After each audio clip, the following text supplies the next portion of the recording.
जहां अपने हम्पी के बैठक जी का निर्माण हो रहा है ना, पास में ही एक गांव है जिसको कहते हैं बादामी, जहां प्राचीन केव्स हैं, सब कुछ है, वो भी हेरिटेज सिटी है।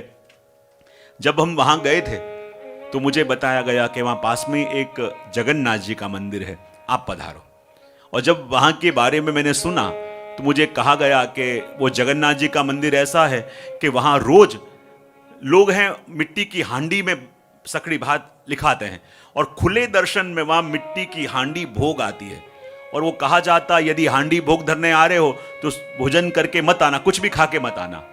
और कहते हैं कि जिन जिन ने भी, किसी ने 11 हांडी 21 हांडी लिखाई हो और अपने आंखों के सामने दर्शन खुलते हैं, और वो मिट्टी की हांडी जैसे ही वहां पधराई जाती है तो कमल की पंखड़ियों की तरह वो मिट्टी की हांडी की 5 पंखड़ियां खुल जाती है आंखों के सामने, और एक भी चावल का दाना उसमें से बाहर नहीं निकलता। बिल्कुल जैसे कमल कैसे खिलता है, मिट्टी की हांडी 5 उसकी पंखड़ियां यूं खुल जाएंगी हांडी की, और उसमें से एक भी चावल का दाना बाहर नहीं निकलता। मैंने सुना तो हमको भी आश्चर्य हुआ कि दर्शन करने जाते हैं, हम लोग भी थे और 5-7 लोग हम लोग गए थे दर्शन करने के लिए वहां पे।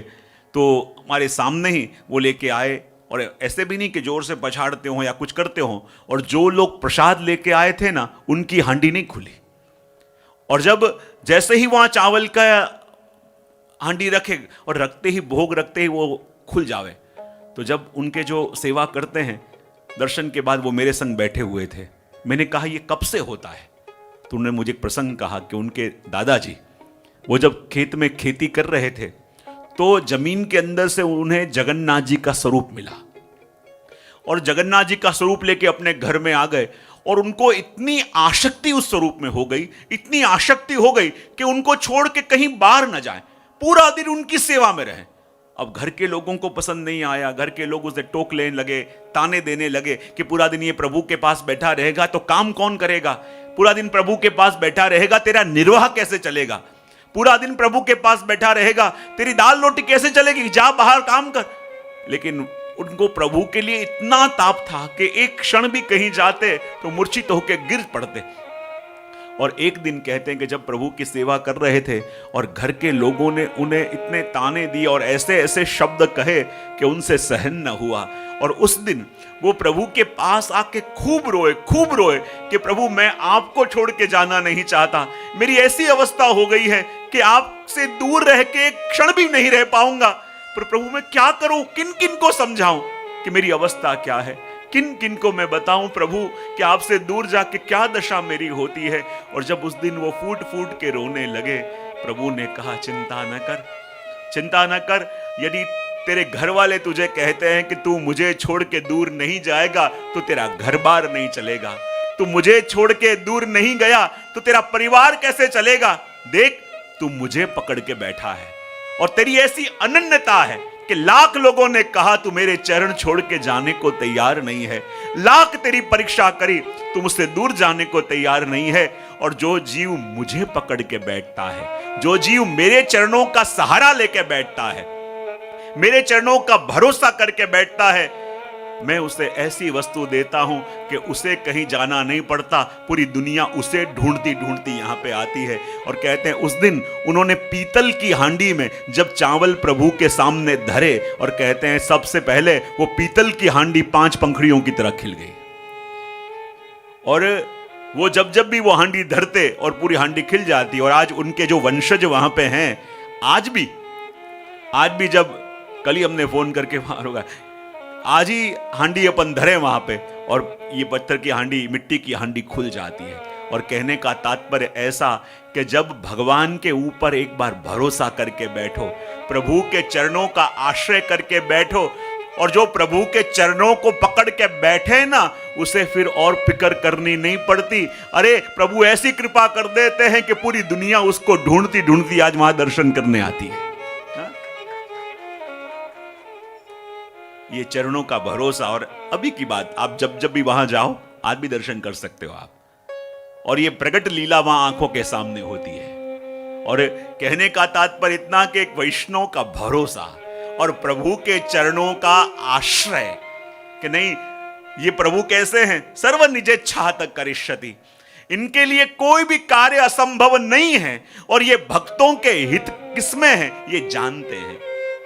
शायद उस समय प्रभु को छोड़ के गया होता तो पा के क्या पाता, लेकिन प्रभु के चरणों को नहीं छोड़े और प्रभु ने ऐसा उनको दे दिया कि आज उनकी पेड़ियां वो फल भोग रही हैं। तीसरी पेड़ी के अंदर भी वही वस्तु आज चली आ रही है।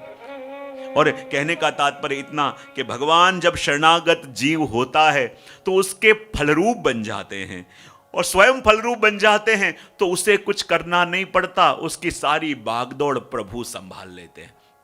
जब अर्जुन भी प्रभु सारथी बने और अर्जुन ने कहा दोनों सेनाओं के मध्य में रथ ले जाओ, और जब भगवान दोनों सेनाओं के मध्य में रथ ले गए और सिर्फ कौरवों की सेना के ऊपर दृष्टि करी, तो भागवतकार कहते हैं कि दृष्टि करने मात्र से पूरी कौरवों की सेना का बल, बुद्धि और आयुष्य, ये तीनों का हरण भगवान ने कर लिया। तीनों का हरण कर लिया। अब तो ये कठपुतलियां थी जिनको अर्जुन ने गिरा दिया, और भगवान कहते हैं देखो अर्जुन ने युद्ध जीत लिया। और जब हम भी प्रभु को अपने संग लेके चलते हैं, बड़े से बड़ी दुर्गम परिस्थितियां जीवन में आती हैं, बड़े से बड़ी विटंबनाएं जीवन में आती हैं, प्रभु कैसे कार्य साथ देते हैं अपन को पता भी ना चले। और भगवत नाम और प्रभु का आश्रय, और जो भी मुझे याद है आज से कितने 5-6 साल हुए अपने क्रूज के, उसके अंदर जो भी आए थे उनको तो काफी अनुभव हुआ ही होगा कि एक व्यक्ति नृत्य करते करते वहीं उसके, जानते हैं ना आप, दूसरे दिन ही नृत्य करते करते बिल्कुल मूर्छित होके गिर पड़े। वहां के डॉक्टरों ने कह दिया इसके अंदर अब प्राण नहीं है। लेकिन जब 2 घड़ी भगवत नाम लिया गया, और सभी के देखते देखते हजारों लोग थे और वो व्यक्ति जागा। और ऐसे ही हमारे बहुत निकट के व्यक्ति सेवा में हमारे रहते थे, दिनेश भाई कुछ संग में, और जब हम लोग क्रूज से पहले वहाँ वेटिकन सिटी देखने के लिए गए थे, तो व्यक्ति कहीं खड़े थे और अचानक हम लोग थोड़े दूर गए और व्यक्ति गायब हो गए, दिखना बंद हो गए। अब दिखने बंद हो गए, और उसी दिन हम लोग वहाँ पे पहुँचे थे, तो हम सबके जो मोबाइल थे उसमें कोई नए सिम कार्ड भी डाले नहीं थे, इंडिया के नंबर थे। जैसे वहाँ इटली लैंड हुए थे और सीधे वहाँ गए थे, अब कोई दिखे ही नहीं। अब उनके पत्नी और हम लोग पहले तो हंस रहे थे कि यहाँ कहीं गए होंगे, आ जाएंगे, लेकिन 1 घंटा हुआ, 2 घंटा हुआ, 3 घंटा हुआ, और अब जो वहाँ इटाली के ड्राइवर थे उसने कहा अब ये मैटर सीरियस है। यहाँ कुछ समय पहले पूरी एक बस गायब हो गई थी, कोई पता अभी तक नहीं है। उनके पास पासपोर्ट था, सबने कहा है, उसके पास डॉलर्स थे, बोले हाँ, तो फिर ये मसला गंभीर हो गया। और जब पूरे यात्री चले गए, हम लोग सिर्फ खड़े हैं वहाँ वेटिकन के वहाँ बाहर घूमने गए थे, और वो व्यक्ति कहीं दिखे ना। अब उनके पत्नी ऐसे पागलों की तरह हो गए कि कहाँ ढूंढूं, क्या करूं, कैसे करूं, और ऐसी अवस्था हो गई कि कोई रास्ता दिखता नहीं, कुछ उपाय दिखता नहीं। बोले कर रहे हैं तो क्या करें। सबने कहा कि जीजे आप ऐसे करो, मुकाम पधारो, और हमारा मुकाम भी वहां से 1.5-2 घंटे दूर था। अब मैंने कहा कि ऐसी अवस्था में इनको छोड़ के मैं नहीं जा सकता। 1-2 घंटा और खड़े रहे, जहाँ 4-5 घंटे वहाँ खड़े खड़े हो गए कि यहाँ से आएंगे, कहीं से आएंगे, लेकिन कहीं कोई उपाय न मिला। तब कहा कि जी अब ये मैटर सीरियस हो गया है, आप पधारो। और हम लोग 2-3 वैष्णव हैं, यहाँ से पुलिस स्टेशन जाते हैं और वहाँ पुलिस कंप्लेन करवाते हैं, और पुलिस कंप्लेन करवाते हैं, और वहाँ पता चले क्या होगा। और अभी तो पहुँचे थे एयरपोर्ट पे, लैंड होके 1 घंटे में रेडी होके वहाँ निकले थे, किसी उनके पास भी फ़ोन नंबर नहीं, हमारे पास भी नहीं इंडिया का फ़ोन। अब जब बस में बैठ के मुकाम की तरफ जा रहे थे, कोई किसी को देखने को तैयार ही। मैंने कहा कुछ बात न करो, भगवत नाम लो। जो वस्तु अपने हाथ में से निकल गई वो भगवत कृपा से ही संभव हो सकती है।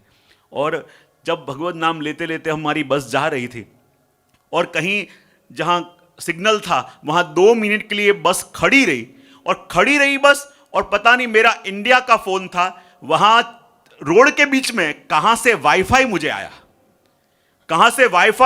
और वाईफाई के अंदर वही वैष्णव का फोन आया कि जे मैं रास्ता भूल गया हूं, पर चिंता मत करना, मैं इस जगह पहुंच गया हूं। मैंने ड्राइवर से कहा कि बस यहां खड़ी रखो, भले फाइन हो। मैंने सीधा वाईफाई आया, मैंने फोन किया, आप कहां हो? बोले मैं रास्ता भूल गया, मुझे यूं के सब लोग निकल गए, पर दूसरा सिम कार्ड लिया, वो एक्टिवेट होते 2 घंटे लग गए, और मैं फोन करके जहां अपने भितरिया वगैरह है मैं वहां पहुंच गया हूं। मैंने कहा कि देखो ये अब वहां बैठो, और अब बस वाले से कहा अब चला। उनकी पत्नी को फोन किया, पुलिस स्टेशन में थे, वो रो रहे थे। मैंने कहा चिंता ना करो, बराबर पहुंच गए। तब उनको शांति हुई। अब विचार करो, इंडिया का फोन नेटवर्क नहीं था, 4 रास्ते के बीच में, 4 रास्ते के बीच में फोन में वाईफाई कहां से आवे। तब लगा, कभी तक सुना था कि असंभव को संभव करने वाले वो हैं, उस दिन जरा देख भी लिया। 4 रास्ते के बीच में कहीं से वाईफाई पता नहीं कहां से आया। वहां तो जिस जगह रुके हुए थे उनको भी अपन बोले तो पैसे ले लेके जरा जरा सा वाईफाई 1 घंटे का देते थे यूरोप में। मैंने कहा यहां कहां से 4 रास्ते के बीच में वाईफाई। तब विचार आया कि ये इससे लौकिक कोई वाईफाई नहीं है, कोई अलौकिक वाईफाई कनेक्ट हो गया है कि जो अपन को इस समस्या से निकालना चाहते हैं। तब अपन को लगा कि निजेच्छा तक करिष्यति, कि आज भी प्रभु की शरण में अपन हैं, आज भी उनके चरणों का आश्रय अपन करते हैं, तो कौन सी अवस्था में कैसे वो कृपा करते हैं ना, अपन विचार भी नहीं सकते। एक बार उनके चरणों में खाली सौंप के देखो। ये भार अपन अपने माथे पे लेके घूमते हैं ना कि अपने द्वारा हो जाएगा, अपन कर देंगे, और जब जब भी अपन को लगता है अपन कर देंगे, तब तक कोई वस्तु बिगड़ती है। एक बार सरेंडर हो जाओ, सौंप दो, और सौंप के जो आनंद आता है वो आनंद और किसी में नहीं है। उनके चरणों में जाके वो आनंद आता है, वो किसी में नहीं है। इसलिए कहते हैं कि विवेकस्तु हरिहि सर्व निजेच्छा तक करिष्यति। कहते हैं कि जगत में जो जीव प्रभु के शरण में आ गया, शरणागत हो गया, तो निजेच्छा तक करिष्यति, यानी आचार्य चरण कहते हैं कि उसके योग और क्षेम ये दोनों का वहन भी स्वयं भगवान करते हैं।